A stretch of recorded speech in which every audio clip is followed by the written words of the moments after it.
Bonjour Yvidero. Bonjour Bérénice. Bienvenue au micro de Bérénice. Merci. On est ravis de vous recevoir ici aujourd'hui, on est des vrais fans. C'est vrai ça? C'est vrai, c'est vrai. Yvidero, vous êtes actrice, productrice, créatrice de contenu, animatrice TV pour votre émission Yvidero Show sur la nouvelle chaîne ivoirienne. Vous êtes CEO de Waraba Group et de Precious Essence Cosmetics. Vous êtes aussi créatrice de mode avec Jenour. Et chanteuse à vos heures perdues. Si. À côté de ça, vous êtes l'heureuse maman de 3 enfants, vous êtes mariée et vous êtes aussi une amoureuse des animaux parce que vous avez une vraie collection avec 8 chiens, 5 tortues, 2 cobayes et ils ont même leur compte sur Instagram. Si. Est-ce que vous pouvez nous parler un petit peu d'eux? Mon amour pour les animaux, vous savez. Aujourd'hui, je peux dire, on est dans un monde où c'est mieux d'être ami avec les animaux que d'être ami avec les hommes. Vraiment? Aucun chien ne prendra un téléphone pour vous clasher sur Internet. C'est pas faux. Vu comme ça, oui, effectivement. Alors, je vais vous expliquer rapidement le principe du micro. Nous, on vous pose 5 questions selon un thème. Et vos réponses devraient nous permettre d'en savoir un petit peu plus sur ce que vous faites, sur qui vous êtes. Vous êtes une vraie success story. Comme je disais tout à l'heure, on est des vrais fans, on vous suit vraiment depuis le début. Vous avez commencé avec des sketchs que vous diffusiez sur Facebook. Vous avez ensuite fait de la scène.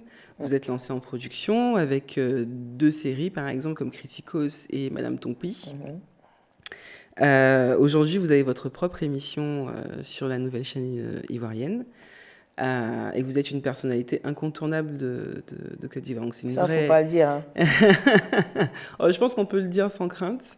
Et voilà, ça fait de vous une personnalité à suivre. Et nous, ce qu'on voulait voir, en fait, c'est revenir un petit peu sur votre parcours et que vous nous racontiez vos premières fois. Il n'y a pas de problème. Voilà.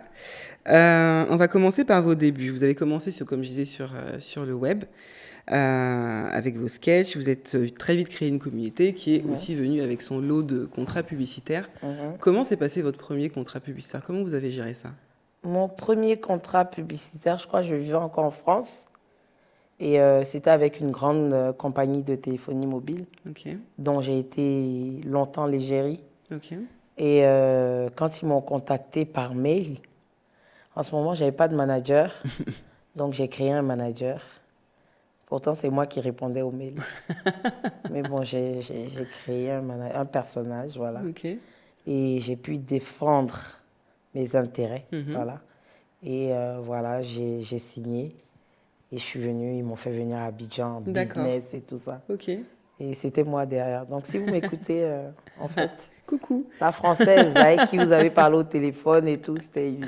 D'accord. Et souvent, les premiers contrats publicitaires comme ça se passe pas forcément très bien. On n'a pas forcément le recul pour gérer ça. Comment ça s'est passé? Moi, j'ai quand même pris le temps de bien étudier, tout ça. Donc, je discutais avec eux. Ça a pris longtemps parce que je voulais quand même voir les contours et tout ça. Donc, ils avaient l'impression d'avoir affaire vraiment à quelqu'un qui s'y connaissait. Mais à chaque fois qu'ils me posaient je dirais pas un problème ou qu'ils me demandaient quelque chose, j'allais regarder sur Google, tout ça. Je venais leur donner une réponse pour leur dire voilà ce que je veux pour mon artiste. Voilà ce que... Voilà. D'accord. Et franchement, ça s'est très bien passé. J'ai eu un très gros cachet d'ailleurs.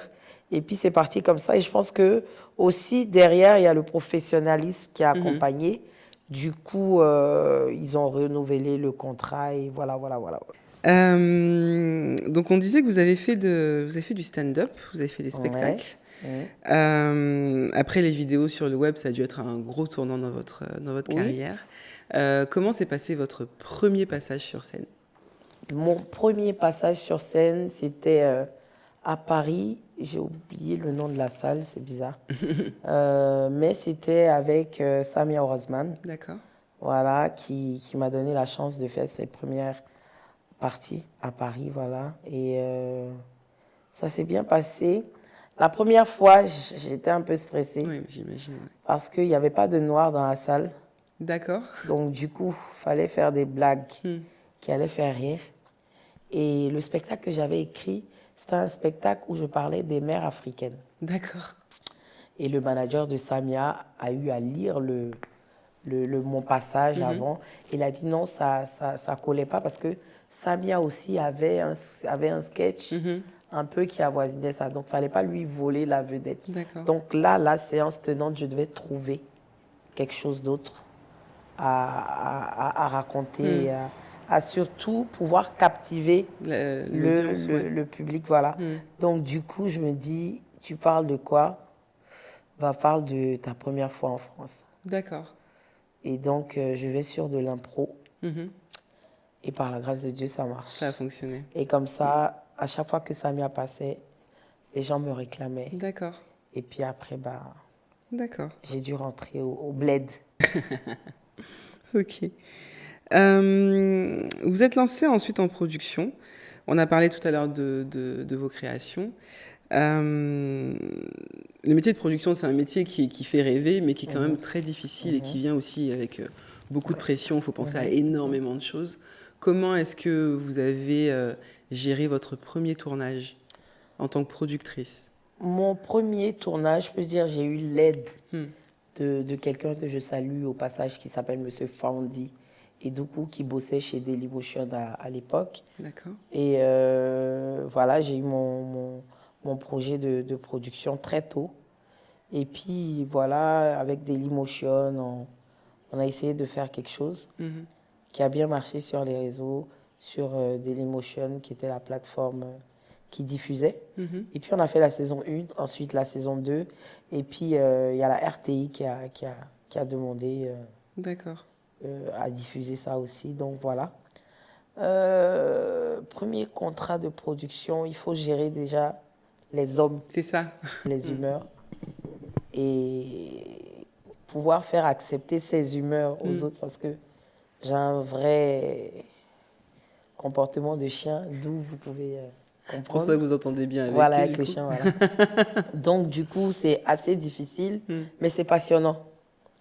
Parce que quand vous finissez, qu'après, vous voyez le rendu, vous oubliez tout ce qui a bien pu se passer. Voilà. Et pas de couac de tournage, voilà. pas de... si, vous avez expérimenté ça aussi. Ouais. Ok. On a dit tout à l'heure que vous êtes la productrice du Vidéo Show, le premier talk show féminin en Côte d'Ivoire. Donc déjà, bravo, c'est énorme. Animer une émission, surtout quand on est le personnage central, c'est une super expérience, j'en suis sûre, mais ça doit venir avec sans doute pression. Comment s'est passée la préparation de la première émission? Je fais une émission sur NCI, je passe à une émission et le lendemain, j'ai le boss de la chaîne qui m'appelle. Il me dit, Yvi, écris-moi une émission. Comme ça? Ouais. Waouh. Et en 24 heures, je lui propose une émission. Il me dit, ok, d'accord, je te mettrai en contact avec un tel, un tel, un tel. Et ça part comme ça. Donc, on construit l'émission et tout. Et le premier jour, franchement, on ne s'attendait pas à une telle audience et on ne s'attendait pas à ce qui allait venir après.